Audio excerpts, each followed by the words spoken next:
तो गाइस आप सभी का स्वागत है हमारे कुलदीप स्टडी पॉइंट पर, है ना। यदि आपने आया तो प्लीज़ हमारे चैनल को लाइक शेयर सब्सक्राइब कर दें, साथ ही साथ बेल आइकन घंटी को दबा दें, जिससे आने वाली नोटिफिकेशन आप तक पहुंचती रहे।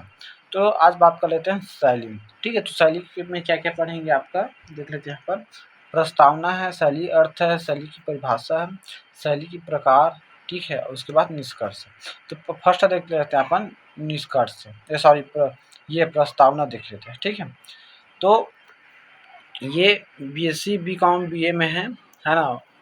तीनों पार्ट के थर्ड में। तो आज इसको देखते हैं प्रस्तावना। देखिए तो क्या बोल गया, शैली मनुष्य के किसी भी कार्य को करने का एक विशेष तरीका है।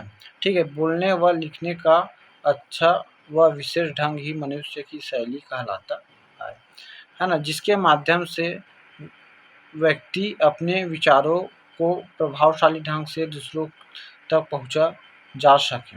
ठीक है, ये इसका प्रस्तावना है। अब देख लेते हैं यहाँ पर शैली का अर्थ। ठीक है, शैली से यह तात्पर्य है ढंग या प्रणाली विशेष। अंग्रेजी भाषा में स्टाइल इज द मेन, अर्थात शैली ही मनुष्य की विशेष व्यक्तित्व होता है।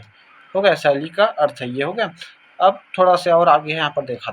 ठीक है, देखिए शैली भावों व विचारों को विशिष्ट ढंग से प्रस्तुत करने की एक विशेष प्रक्रिया है। ये हो गया। ठीक है, उसके बाद देखिए यहाँ पर लिखा है प्रत्येक व्यक्ति का कहने अपना एक तरीका होता है जिसे कथन शैली कहते हैं। ये हो गया आपका। ठीक है, उसके बाद कथन शैली के प्रकार। कथन शैली के 4 प्रकार होते हैं। देखिए, विवरणात्मक शैली, मूल्यांकन शैली, व्याख्यात्मक शैली, विचारात्मक शैली। अब ये चारों का बारी-बारी से इसका मतलब व्याख्या करते हैं, आप देखते रहिए।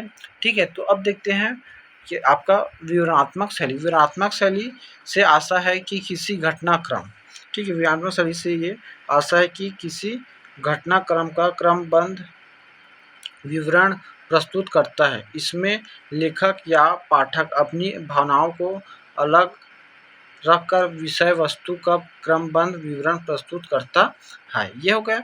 अब देख लेते हैं इसमें थोड़ा सा। देखिए, वक्ता या स्वयं का अपना कोई विचार नहीं होता है।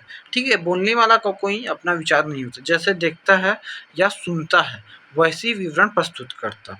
ठीक है, अर्थात इसका कहने का अर्थ ये है, यदि कोई व्यक्ति देखता है किसी चीज़ को, जैसे कि मैं ताजमहल को देखा हूँ, तो ताजमहल को देखा हूँ तो उसका देखा हूँ और उसके बाद उसके बारे में कुछ सुना हूँ तो उसका ही विवरण करता हूँ, अपने से ही कुछ ऐसी प्रस्तुत नहीं कर सकता हूँ, इसका कहना है विवरण शैली में।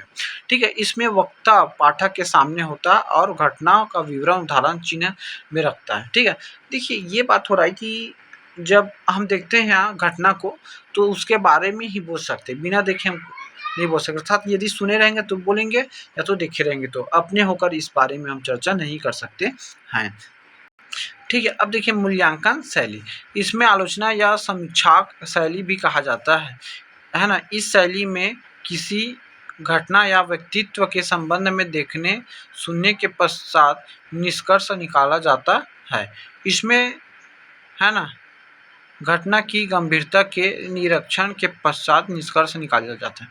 यदि किसी घटना को आप देखते हैं, है ना, तो उसका बहुत टाइम लगता है, मूल्यांकन करते हैं कि क्या-क्या है इसमें, तो इसका निष्कर्ष उसी प्रकार से निकाला जाता है, अर्थात निरीक्षण किया जाता है। अब देखिए व्याख्या की शैली, है ना, ये हो गया आपकी व्याख्या की शैली। अब देखिए किसी अस्पष्ट जटिल विषय वस्तु को समझाकर प्रस्तुत किया जाता है। इसमें वक्ता या लेखक स्वयं व्याख्या करता है। सूत्र रूप से कई बातों को स्पष्ट करने के लिए लिख विभिन्न उदाहरण के माध्यम से वक्ता अपने भाव उदाहरण के माध्यम, है ना, वक्ता अपने भाव को व्यक्त करने का प्रयास करते हैं।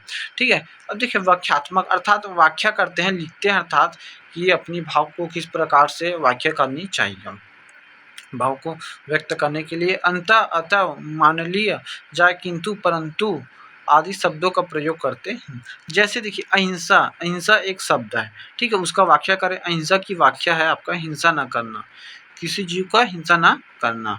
अब देखते हैं विचारात्मक शैली। ठीक है। और विचारात्मक शैली में विचारों की प्रधानता रहती है। इसमें मनुष्य विचारों के द्वारा अपने भावों को व्यक्त करता है। इस शैली में वक्ता या लेखक को व्याख्या या विवरण प्रस्तुत की आवश्यकता नहीं पड़ती, विचार प्रमुख होती है।